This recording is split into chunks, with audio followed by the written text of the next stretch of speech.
Today we're gonna react to Odd Ones Out. Even though there is some sounds, but I am still doing it. Sorry guys, so in some parts I'm gonna pause, or let's see if the video, I don't pause or something. Oh wait, before I show you, I have an LG Cosmos. You may see it in my crazy video, but let's start. Let's travel! A freaking ad. Nobby wants an obby. Okay, now let's go. Imagine if Netflix, YouTube, and Hulu never... Netflix, YouTube. Oh, sorry. I just paused one time, so I have to pause. Look at look at his hand. It's supposed to be white. Imagine Netflix, YouTube, and Hulu never existed. Let's see. Existed. What would you be watching right now? Would you be watching... Every time I pause the video, and then you can see the captions. If you're wondering, you cannot hear. Okay, let's keep going. This? I don't think so. though. You'd be You're watching this box right here. A television. On this device, instead of picking what you wanted to watch and when you wanted to watch it, the television would decide all that for you. And instead of watching a single 5-second skippable ad in the beginning, you'd have to watch 5:30. You can just see that on the captions. 5:30 second long unskippable ads. That's lame. 30-second long unskippable ads. Can you think of anything more annoying? An advertisement right in the middle of your show? Minecraft. Yep. I don't know if my parents are being cheap or trying to discourage an unhealthy habit of watching too much TV, but growing up, my parents didn't have cable television at all in the house. Now, in this modern day and age of online content, some of you are living perfectly content lives without cable. I know I am. But you have to understand, in the early 2000s, online video wasn't a thing. Yeah, YouTube was created in 2005, but what did that have? This guy at a zoo? That's lame. So being an early 2000s kid, you had to get your cartoons through the TV. Did you even expect? This is even not. He's in a TV. Cartoons through the TV. And if your parents didn't pay $65 a month to get cable, then you didn't get the channels with SpongeBob, Jimmy Neutron, or Courage the Cowardly Dog. The only thing you got was this green brother and sister called PBS Kids. And whatever these things were. PBS Kids stands for Public Broadcasting Service. Kids. That meant all the shows on PBS Kids were government or privately funded. So the shows on PBS didn't really have any commercials per se. Okay, whatever. Let's keep it. But they did have the same sponsorship ads that would play a message before every show. If you grew up on PBS Kids, then Juicy Juice and Where a Kid Can Be a Kid is just engraved in your memory. And also, every show would thank you, the viewer, for watching, and I think that's really nice. So, everyone watching this, you're welcome. I'm kinda glad my parents didn't buy cable, because instead of spending hours of my time watching mindless television, I spent hours of my time watching television with morals and math.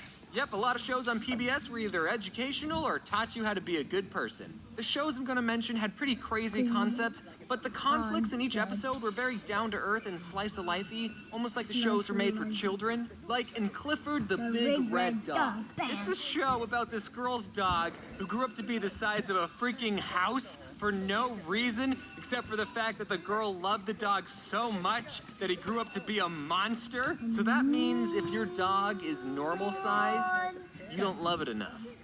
And it probably doesn't love you. So, yeah, a giant red dog is a pretty weird premise, but the episodes were about everyday things. Like this blue dog feels bad that he tore up his owner's sweater, and his friends tell him to just be honest, and he does, and everyone's happy. Or the episode where this new dog moves into town, but he's missing a leg, and then Clifford and his friends have to learn that having 3 legs still means you can accomplish a lot of things any normal human can do.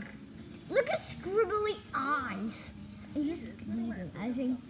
Wait, is this second on to the living? And look in the wheelchair. Dog. And I rate this show a 10 out of 10. 10. Next is Dragon Tales, the show that made dragons kid-friendly. There's Orgy, she's the biggest, not so brave of heart. There's Cassie, she's so shy, but so very smart. There's Zack and Wheezy and their tales of fun, cause you know two heads are better than one. Dragon Tales, it's almost time for dragons. The show was pretty similar to Clifford. The characters would Everyday spend an thing. episode learning everyday things like how to do a cartwheel, or they would try to make it rain so they could show their friend what a rainbow looks like. And there was also this grandpa dragon who knew Spanish for some reason. Don't come too close, niños. And that wasn't the weirdest thing on the show, actually. There was also a dragon in a character wheelchair. in a wheelchair, which, just like Clifford, is a good character because it teaches kids that disabled people are still people who can accomplish Yay, I a feel lot of like a things. dog. But I think it's a weird combination of two things. A dragon, a mythical beast known for destroying cities, In in a a wheelchair. If you wanted to stop a dragon from destroying your city, then you just don't Install wheelchair ramps anywhere. That means you're gonna stay this, or are you gonna make stairs? Stairs. install wheelchair ramps anywhere. Okay. I should stop talking. I rate Me the too. show a 10 out of 10. Now let's talk about Arthur. Arthur. Here's some fun trivia. Arthur is supposed to be an aardvark. Personally, I don't see it. Basically, it was a show about Arthur and his other furry friends learning lessons,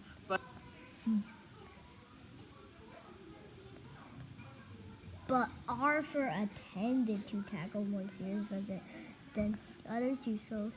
But Okay. Arthur tended to tackle more serious subjects than the other two shows. Like, they have episodes where DW hears her parents get in a fight and she I don't worries know about much them about getting a it, too. divorce. Or the episode where Arthur Falcon punches his little sister, and even having to deal with someone you know getting cancer. What? Cancer? The character look gets at the treatment and weird- lives, by the look way. at- Or the episode where Arthur Falcon punches his... Did you see a falcon in the video? Arthur tended to tackle more serious subjects than the other two shows. Like, they have episodes where DW hears her parents get in a fight and she worries about them getting a divorce. Or the episode where Arthur Falcon You're gonna see. punches... Oh, look at the falcon! Did you see how that was out? Did you see that? Look at those. Look at that thing. Whatever. his little sister, and even having to deal with someone you know getting cancer. Look at the caption. What are you talking about? Is the caption the news? Cancer? The character gets treatment and lives, by the way, Lol, that's not possible. because it's a kid's show. In a kid's show. 10 out of 10. Next, let's talk about my favorite show on PBS Kids. Cyber Chase. The funny part.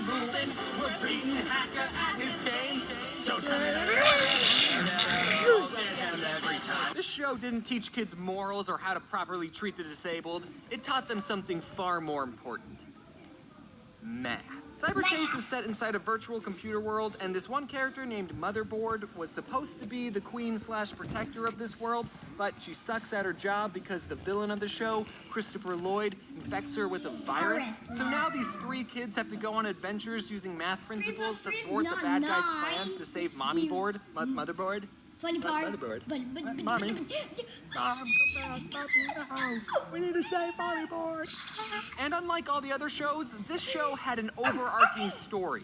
The kids would always get this close to saving Motherboard, but nothing they did worked. When I was a kid, I always wondered how much longer it would be until they finally saved her. They never did. And they never did.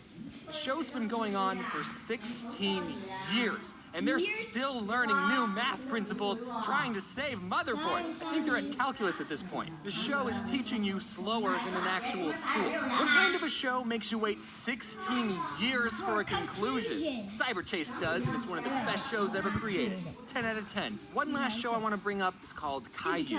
All you need to know about Caillou is that I hate him. Caillou is a 4-year-old and a demon. He constantly throws a tantrum whenever he doesn't get his way. Even in his theme song, he mentions how much of a brat he is. Growing up is not so tough, except when I've had enough. And then he's crying like a child. Well, you're gonna have to grow up, Caillou. The world doesn't revolve around you. Caillou? Now you might be thinking, Caillou.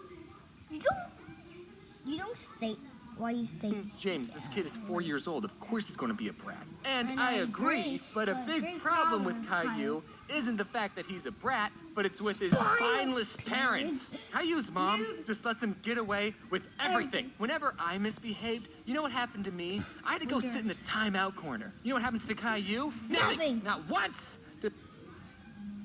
does Caillou ever get punished?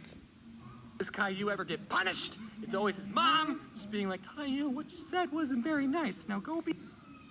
It looks like an editor. Look, I can see the mouse. I can see the cursor. Can you see it? Yep, I just zoomed in so you know I can see it. Just continue, okay? Behave, okay? 0 out of 10 with the show with just the humans. I hate it. I just Okay, you hate realized it? that all the shows I mentioned were animated, animated? but there was a lot of non-animated shows that I still watched. But whatever, I could just say that these shows fit the theme of my channel. Or I could make a part 2. I can do whatever I want. Now, as a Whatever you- die-hard PBS fanboy, I think I speak for every. Look at his shell and Clifford and everything. Look at the bed. Brother and sister are absolutely the same size. Everyone, when I say that what PBS was missing was a crossover episode. So? How hard would it have been for the Clifford people and the Dragon Tales people to coordinate an episode where the three-legged dog finds the dragon scale, he could dig it up out of the sand because dogs like to dig, except this dog wouldn't be that good at digging. And then he Yep, would meet up with the 3 wheelchair legs. dragon and they could be best friends. I friends? would have loved that. As much as I'm joking about it, as a kid, I actually really wanted a crossover episode between the shows Clifford and Clifford's Puppy Day. Look. Can see Which is another show that follows Clifford before he was interesting, when he was tiny, Tiny. so before Emily Elizabeth loved him. So there was a bunch of new characters that all knew Clifford when he was little, and the two shows existed in the same universe, so it wouldn't have been that unbelievable for Clifford to visit his childhood home, and then all the other characters who used to call him Small or Squirt would see him now and be like, wow! What the fluff? What the f happened to you? You see, it's funny because it's a kid's show and you wouldn't expect them to say that. I waited patiently for that crossover It episode, never happened, but you it know. never came. But at least I have fan fiction. George, he wagged his tail and smiled. Okay, Clifford, okay. it's so good to see you. I'm not He gonna nuzzled talk him as a in this greeting. part. Nice to Just see you too. see this It's been part. over 7 years Okay, since I then last saw let's you. go. Yeah, it had, Clifford said happily. George turned his back to the hill. Here I come. What the? There's no quotation marks, by the way. He got ready to tackle him. He punched George off, and they rolled down. Then, when they got to the bottom, George pinned Clifford, who was panting. The three looked at the two of them, who seemed to be having a staring contest, so they decided to go somewhere else. Both laughed, and Clifford got off of him. He sat down and waited for George to stand up. So, what are we gonna do? The red dog said while quickly getting into a playing position. Okay, that's enough. Hello, everyone. I'm back. Did any of you watch these shows as a kid? That's cool, I guess. Look at the As you can wheelchair probably tell, I dragon. didn't post anything at all in the month of May. That's because May is my birthday month, so I didn't do any work in my birthday month. No, but for real though, I've been busy working on a book. book? I know YouTubers have a bad reputation of making crappy books, but this one's gonna so be this- different. This one has pictures in it. It's gonna be on So it is. His full name is James Ralph. sale in August, but you can pre-order it right now on Amazon, link in the description. And you'll be able to Amazon. pre-order it at my booth at VidCon. And I was Okay. thinking of doing something special for the people who pre-order it at VidCon, like giving them a signed copy.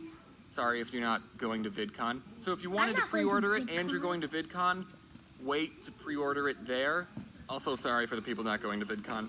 Oh yeah, I'm gonna go to VidCon. I don't think I ever officially announced that. I'm gonna make a dedicated video next officially announcing the book, and I'll talk more about it there, so cool. Thanks for watching, and thanks to the amazing people who helped color the pictures in this video. You should check them out, they're all very talented artists. Shout out to Declan and wear your seatbelt.